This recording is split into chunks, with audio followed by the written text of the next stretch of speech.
revolutionary movement, which is the 10th chapter in your history, in which we are studying about those revolutionaries, we are studying about those freedom fighters who gained independence, who sacrificed their lives for the nation by raising their armaments against the Britishers.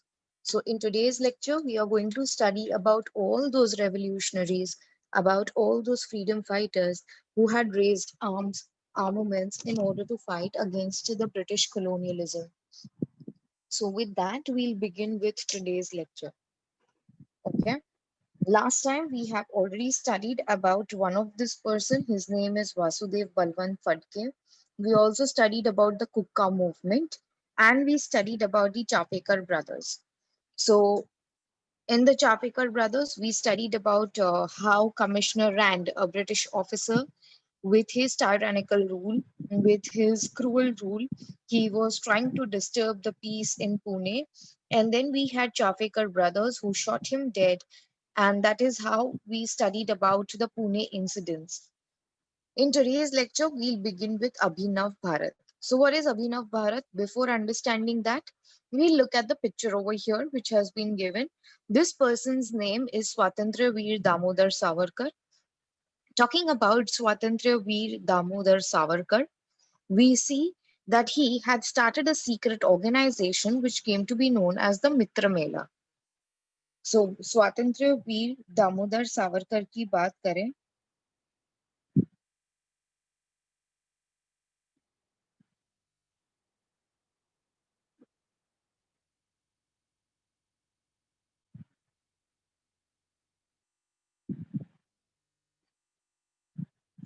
So Swatantra Veer Damodar ki baat kare, then this person, this individual, he started with an organization which came to be known as the Mitra Mela. ये मित्र मेला जो ये organisation था, ये revolutionaries के लिए काम करता था नासिक में. रेवोल्यूशनरीज कौन है, मैंने अभी जस्ट बताया. वो लोग जो ब्रिटिशर्स के खिलाफ क्रांति वो शुरू करते हैं. And this organization, it started in Nashik. Now, what happens over here? This Mitra Mela, a secret organization of Swatantra Veer Damodar Savarkar, had been renamed. इस organization का नाम बदल के अभिनव भारत उसका नाम रखा गया. So स्वतंत्र वीर सावरकर ने जो मित्र मेला ऑर्गेनाइजेशन शुरू किया था, ये मित्र मेला नाम बदल के उसका नाम अभिनव भारत कर दिया in the year 1904. अभी हुआ क्या? ये सीक्रेट ऑर्गेनाइजेशन तो नासिक में चलता था. स्वतंत्र वीर सावरकर बहुत ही पढ़े लिखे इंसान थे. So there were many youngsters who got connected to this organization. They used to read revolutionary books. They used to understand how to use weapons. They were being trained in Abhinav Bharat. उसके बाद स्वतंत्र Veer Savarkar he left the country. 1904 के बाद उन्होंने देश छोड़ दिया और वो इंग्लैंड जाते हैं अपनी आगे की पढ़ाई पूरी करने के लिए. So here we see that Swatantra Veer Damodar Savarkar, after opening this organization Abhinav Bharat, he left India and then he finally goes to England.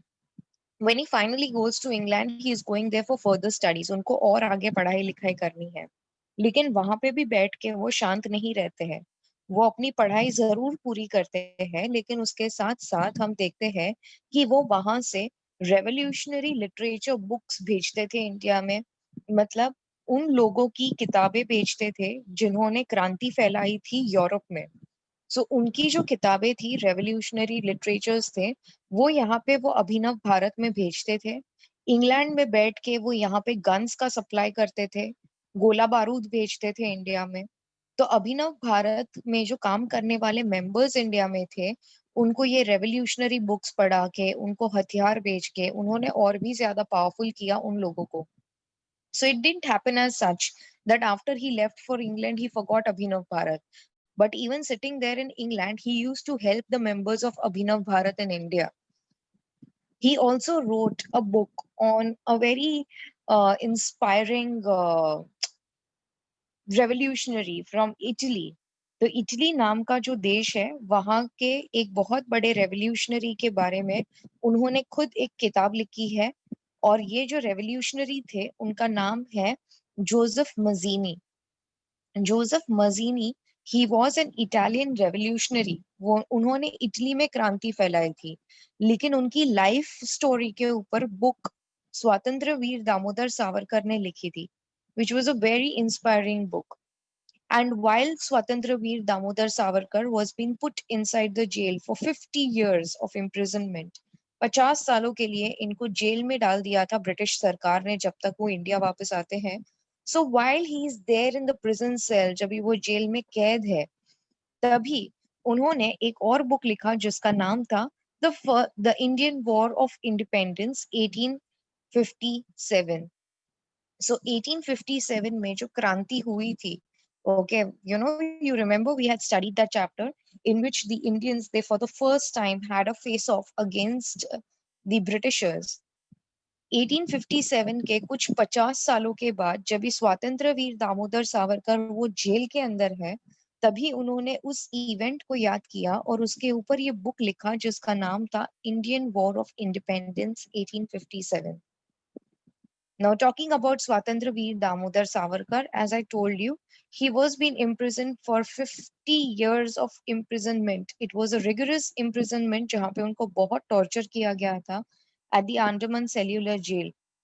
So if you go to the Andaman Islands today, so there you can find these cellular jails. There were 5 huge buildings, and these 5 huge buildings, they used to have small rooms. These were prison cells where such prisoners were being kept. आज के date में वो prison cell को convert कर दिया है hospital में। सो Andaman island पे अगर तुम जाओगे, वहां पे हमने देखा कि 50 सालों तक स्वतंत्र वीर दामोदर सावरकर को जेल में डाल दिया गया था। जब भी वो जेल में है, तभी उन्होंने एक और बुक लिखी जिसका नाम था माझी जन्मपेट। माझी जन्मठेप, ये बुक जब भी उन्होंने लिखा, ये उनका खुद का लाइफ स्टोरी है, उनका खुद का ऑटोबायोग्राफी है, जहाँ पे वो अपना एक्सपीरियंस बताते हैं कि उन्होंने कितने भयंकर दिन, कितने टेरिबल डेज निकाले थे अंडमान आइलैंड पे।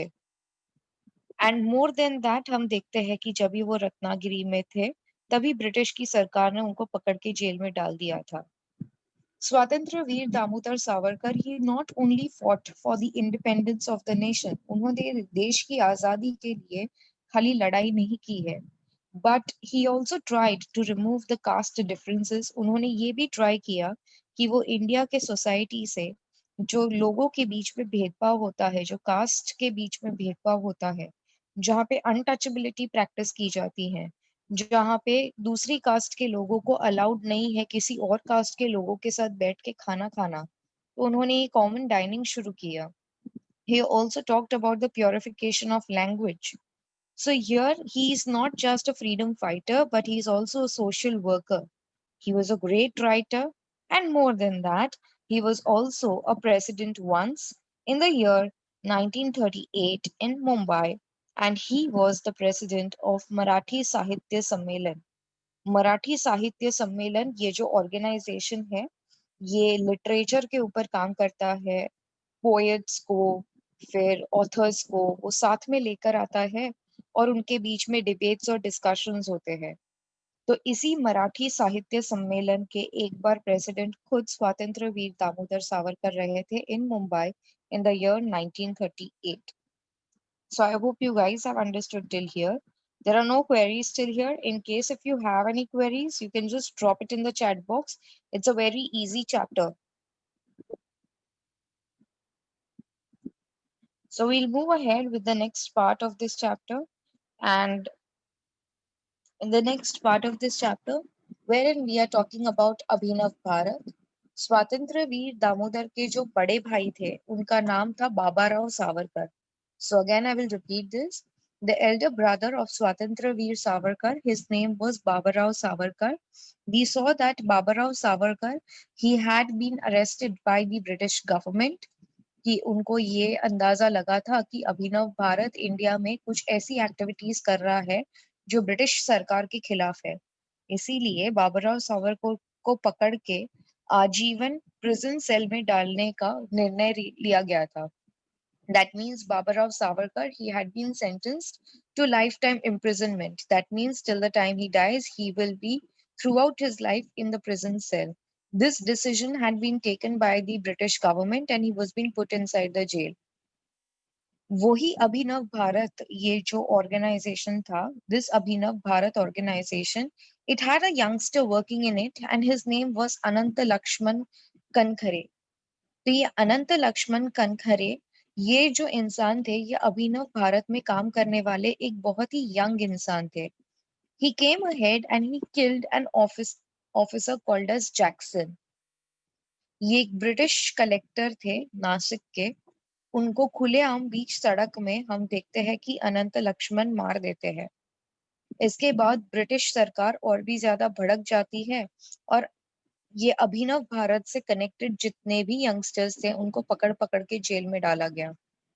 In fact, Swatantra Veer Savarkar, he was arrested after that and he was being put into trial and he was being punished with a 50 years imprisonment. Okay.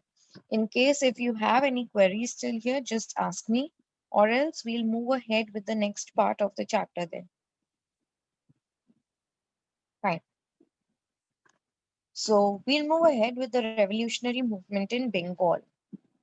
अभी बंगाल मतलब हम लोग आज का बंगाल जो देखते हैं हम उसकी बात नहीं कर रहे हैं.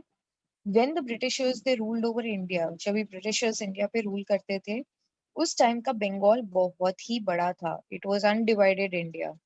तो आज का पूरा Bangladesh, the whole of Bangladesh which you see today, today is West Bengal state. आज का तुम जो वेस्ट बंगाल स्टेट देखते हो वो बिहार, उड़ीसा. जब भी हम ये सारे एरियाज को एक साथ लेकर आते हैं हम उस जमाने की बंगाल की बात कर रहे हैं. इस बंगाल का बंटवारा ब्रिटिशर्स ने किया था. So the Britishers divided this huge territory of Bengal into two parts, that is East Bengal and West Bengal. तो वहां पे बंगाल में रहने वाले जो नागरिक थे, वहां पे बंगाल में रहने वाले जो locals थे, they were not happy with the Britishers and they started with the revolutionary movements against the Britishers. हम देखते हैं कि इसके वजह से through out India revolutionary movements शुरू होती है और बंगाल की आम जनता भी रेवोल्यूशनरी मूवमेंट्स में लग जाती है. In fact, there were many youths, there were many young people throughout India who got inspired by the revolutionary thoughts and even they started, establishing their secret organizations. Throughout India, जो पढ़े लिखे youngsters थे, इन्होंने भी अपनी अपनी offices खोलना शुरू कर दिया, अपनी अपनी secret organizations खोलना शुरू कर दिया और ब्रिटिशर्स के खिलाफ ये लोग मोर्चा निकालते थे और हथियार उठाते थे. This was specially done in order to loosen the British government's machinery. India में चलने वाली जो ब्रिटिश सरकार थी इसको लूजन करने के लिए, इसको वीक करने के लिए ये यंगस्टर्स काम करते थे. And they would keep a control over the British officers. ये लोग ब्रिटिश ऑफिसर्स को अपनी नजरों में रखते थे. More than that, they wanted to wipe out the fear in the minds of the Indians regarding the British government. जो Indians Britishers से डरे हुए थे उनके वो इंडियंस के दिमाग से उनको ये डर हटाना था कि ब्रिटिशर्स उनके लिए कुछ खराब करेंगे. And they wanted to overthrow the British rule. उनको ये ब्रिटिशर्स को इंडिया से उखाड़ के फेंक देना था. So one such Bengal revolutionary organization which started, Bengal की एक ऑर्गेनाइजेशन थी जिसका नाम था अनुशीलन समिति. अनुशीलन समिति के जो ऑर्गेनाइजर्स थे या अनुशीलन समिति बनाने वाले जो लोग थे ये एक्चुअली थे Aurobindo Ghosh. So Aurobindo Ghosh, he was a freedom fighter. He used to also work with Bipin Chandrapal. तो औरबिंदो घोष जो थे, औरबिंदो घोष वरेंद्र कुमार घोष उनके बड़े भाई के साथ काम करते थे. So again I will repeat, Aurobindo Ghosh, he used to work with his elder brother, that is Barendra Kumar Ghosh, in an organization called as Anushilan Samiti. Now this Anushilan Samiti, this organization had almost 500 branches throughout India. यहाँ पे हम ये देखते हैं कि ये अनुशीलन समिति जो है, this Anushilan Samiti, this organization, it had its own bomb manufacturing center in Manikatla. Maniktala एक गांव का नाम है, कोलकाता में आता है। मणिकतला में एक बहुत बड़ा फैक्ट्री सेटअप किया गया था, जहाँ पे अनुशीलन समिति ये ऑर्गेनाइजेशन ये एक बॉम्ब मैन्युफैक्चरिंग सेंटर वहां पे बना के खोल के बैठा था। अनुशीलन समिति में काम करने वाले जो यंगस्टर्स थे, उसमें से दो यंगस्टर्स खुदीराम बोस एंड प्रफुल्ला चाकी।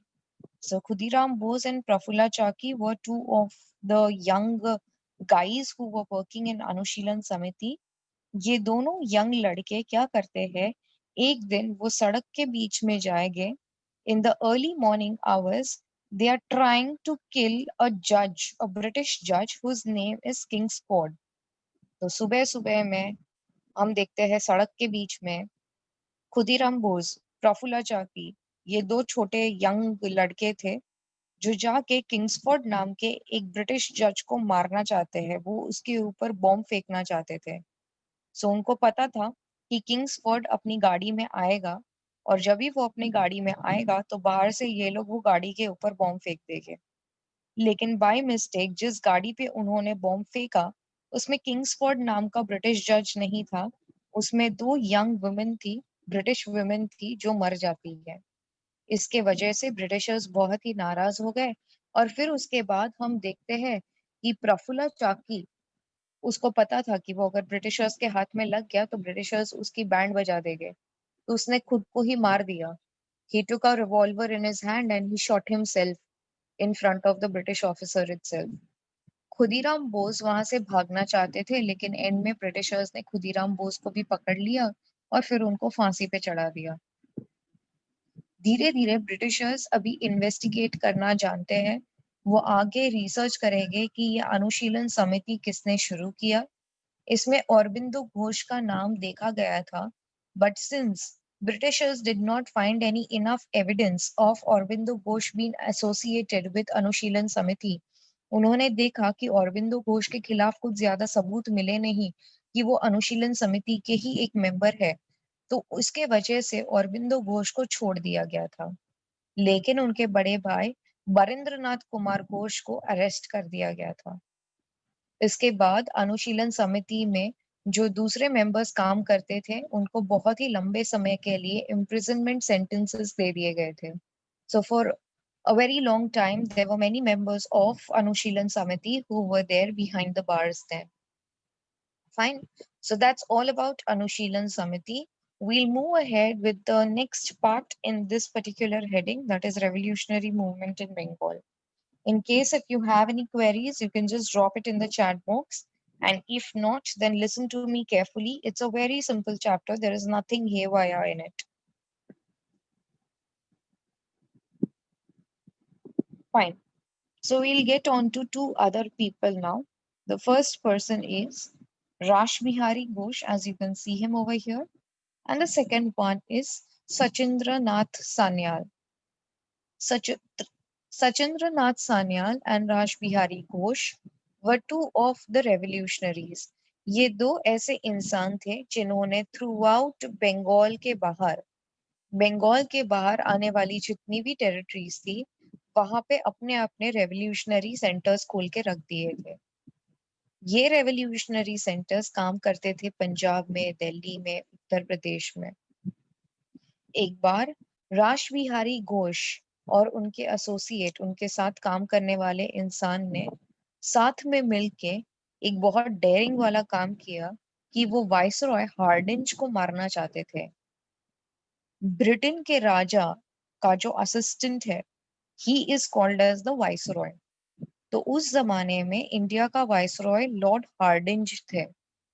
ये लॉर्ड हार्डिंज को मारने के लिए पूरा एक स्ट्रैटेजी तैयार किया था राज बिहारी घोष ने। अनफॉर्चुनेटली वो वाइसरॉय हार्डिंज को मार नहीं सके and they failed. So after that Raj Bihari Ghosh he ran away from India, वो इंडिया से भाग जाते हैं। Next we see that there were revolutionary works even in the Madras province. In fact Madras province में एक रेवोल्यूशनरी थे जिनका नाम था वंशी Iyer. Vanchi Iyer was very successful in killing a British officer whose name was Ash. तो ऐश नाम के एक ब्रिटिश ऑफिसर को वंशी अय्यर ने मारा और वो ब्रिटिश ऑफिसर को मार देने के बाद उन्होंने खुद को गोली मार दी. So he sacrificed his own life after that. So these are some of the revolutionary movements in Bengal as we have studied over here. Now we'll move on to the next one, and that is India House. We'll talk about this organization, India House. For your information, India House नाम का ये जो organization था, it wasn't set up in India, but it had been set up in London. तो London में India house नाम का एक रेवोल्यूशनरी ऑर्गेनाइजेशन तैयार किया गया था. ये इंडिया हाउस नाम का जो रेवोल्यूशनरी ऑर्गेनाइजेशन था उसमें बहुत सारे इंडियंस काम करते थे. और ये इंडिया हाउस नाम का जो रेवोल्यूशनरी ऑर्गेनाइजेशन शुरू किया गया था, इसका एस्टैब्लिशमेंट, ये ऑर्गेनाइजेशन शुरू करने का काम पंडित श्यामजी कृष्ण वर्मा ने किया था. As you can see his picture over here, Pandit Shyamji Krishna Varma ये इंडिया हाउस के खुद जिम्मेदार थे कि जिन्होंने ये इंडिया हाउस शुरू किया था. पंडित श्यामजी कृष्ण वर्मा, इनके इंडिया हाउस ने ही स्वतंत्र वीर दामोदर सावरकर को बुलाया था इंग्लैंड में आगे पढ़ाई करने के लिए. We'll move ahead with the next part now. Now talking about India House. India House had a lot of youngsters working in it. In fact, India House funds लेकर आता था, पैसे लेकर आता था उन youngsters के लिए जिनको आगे जाके और पढ़ाई करनी थी. These youngsters were being given scholarships and they were being called to England for higher education. Madam Cama नाम के एक लेडी थे जो ये इंडिया हाउस के लिए काम करते थे. एंड देयर आफ्टर हम देखते हैं कि जर्मनी में, okay, in the country of Germany, there was a meeting which had been conducted, and this meeting came to be known as the World Socialist Conference. ये जर्मनी में स्टटग्राड में जो ये वर्ल्ड सोशलिस्ट कॉन्फ्रेंस का ये meeting शुरू किया गया था, ये मीटिंग बहुत सारे देशों के लीडर्स को बुला के शुरू किया गया था.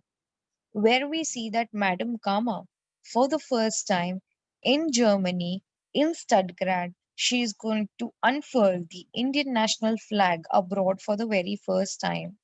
पहली दफा अगर किसी ने इंडियन फ्लैग को होइस्ट किया है इंडिया के बाहर किसी और देश में, then that thing was done by Madam Kama in Stuttgart in Germany. Thereafter, ये इंडिया हाउस का एक मेंबर था, एक यंगस्टर था जिसका नाम था Madanlal Dhingra. Madanlal Dhingra, he had decided to kill one of the British officer whose name was Curzon Wiley.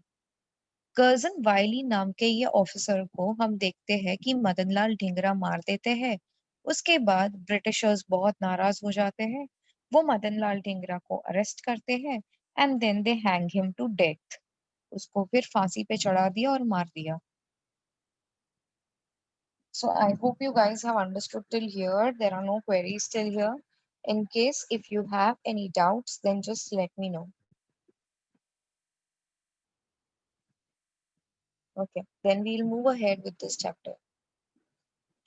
Next is the Gaddar movement. Now, Gaddar movement, it was very, very famous in those days when the Britishers used to be in India. Talking about Gaddar movement, हम देखते हैं कि जब भी world war 1 चल रहा है पूरे वर्ल्ड में, वो टाइम पे हम देखते हैं कि Britishers, they were the ones who participated in this World War 1. जब भी ब्रिटिशर्स बहुत ही ज्यादा बिजी थे वो World War 1 में, तभी इंडिया के रेवोल्यूशनरीज ने डिसाइड किया to fight against these British officers. That is why they started with a Ghadar movement in USA. Okay, तो ये हमें समझना चाहिए कि ये जो गद्दार मूवमेंट था, ये जो गद्दार ऑर्गेनाइजेशन है, ये गद्दार ऑर्गेनाइजेशन शुरू किया गया है in America and in Canada. So for all those Indians in those days who used to live in America, who used to live in Canada, they were the ones who established the Gaddar organization. The word Gaddar itself means revolt, that is to fight against the Britishers. ये गद्दर organisation में बहुत सारे revolutionaries काम करते थे. इसका नाम यहाँ पे लिस्ट किया गया है. If you can see here, it is Lala Hardayal, then it is Bhai Premanand, doctor Pandurang, Sadashiv Khankhoje. तो ये सारे वो फ्रीडम फाइटर्स थे, ये सारे वो रेवोल्यूशनरीज थे जो ये गद्दर ऑर्गेनाइजेशन का हिस्सा बन के थे. ये गद्दर ऑर्गेनाइजेशन वो हर महीने, हर हफ्ते एक जर्नल बाहर निकालता था जहां पे वो ब्रिटिशर्स के बारे में खुलासा करते हैं. About all the what the Britishers were doing wrong with India used to be jotted down in that journal, and this journal was being sent to India. जब भी ये इंडिया में इसका जर्नल पहुंचता था, तभी इंडियंस को पता चलता था कि ब्रिटिशर्स उनके साथ क्या कर रहे हैं. It gave information about the daring deeds of the revolutionaries. ये जर्नल वो इंफॉर्मेशन भी देता था उन फ्रीडम फाइटर्स के लिए जिन्होंने अपनी जानें दे दी है, the ones who have sacrificed their lives for the love of nation, for their country. So that was about the Gadar organization. Now, talking about the Gadar organization, we see that it was the organization which took the advantage of this war situation. World war one में जब भी Britishers बहुत ही busy है वो लड़ाई लड़ने के लिए, वो इस वॉर का फायदा उठाते हैं, ब्रिटिशर्स के बिजी होने का फायदा उठाते हैं, and then they decided to revolt in Punjab. और इस सिचुएशन का फायदा उठा के उन्होंने पंजाब में बहुत सारे रेवोल्यूशनरीज को भेज दिया, आर्म्स आर्मोमेंट्स भेज के, to fight against the Britishers. Indian soldiers हम देखते हैं कि वो ज्वाइन होते हैं ये रिवोल्ट में, वो टाइम पे जो पंजाब में थे, to fight against the British government. इसके बाद ब्रिटिशर्स बहुत ही ज्यादा भड़क गए, and at one point of time हम देखते हैं कि ब्रिटिशर्स राश बिहारी घोष जो गद्दर ऑर्गेनाइजेशन के साथ जुड़े हुए थे, एंड विष्णु गणेश पिंगले जो ये इंसान भी गद्दर ऑर्गेनाइजेशन के साथ जुड़े हुए थे, Britishers they started running behind both of these revolutionaries. Vishnu Ganesh Pingle को तो ब्रिटिशर्स ने पकड़ लिया और फिर उनको फांसी पे चढ़ा दिया, लेकिन राश बिहारी घोष बच के निकल जाते हैं यूएस से, और फिर वो भाग जाते हैं towards Japan. We should not forget this, that when Rash Bihari Bose he goes away to Japan, तो वहां पे एक दिन उनको सुभाष चंद्र बोस मिलते हैं और वहां पे इंडियन नेशनल आर्मी फिर शुरू होता है. So I hope you guys have understood till here. In case if you have any queries, just let me know then. Next talking about various other revolutionary movements. वो time पे बहुत सारी revolutionary movements शुरू हो गई थी in different parts of the world for India. For example, talking about Berlin. Now Berlin is the capital city of Germany. तो Berlin नाम की कैपिटल सिटी में वीरेंद्र नाथ चट्टोपाध्याय, भूपेन दत्ता एंड हरदयाल, ये तीनों रेवोल्यूशनरी मिल के हम देखते हैं कि वहां पे ब्रिटिशर्स के खिलाफ प्लान बनाना शुरू कर देते हैं. जर्मनी में अडोल्फ हिटलर की फॉरेन मिनिस्ट्री के साथ बैठ के इन्होंने ब्रिटिशर्स के खिलाफ बहुत सारी प्लानिंग कर दी थी. इसके बाद in the year 1915 Mahendra Pratap and then we had Abdullah Sindhi, ये दोनों ने मिलके फिर हम देखते हैं कि जो काबुल था, it is a part of Afghanistan today. Kabul में उन्होंने इंडिया के लिए एक छोटी सी सरकार खुद इंडियंस की शुरू कर दी थी, which was a provincial government in Kabul then. I hope you guys have understood till here.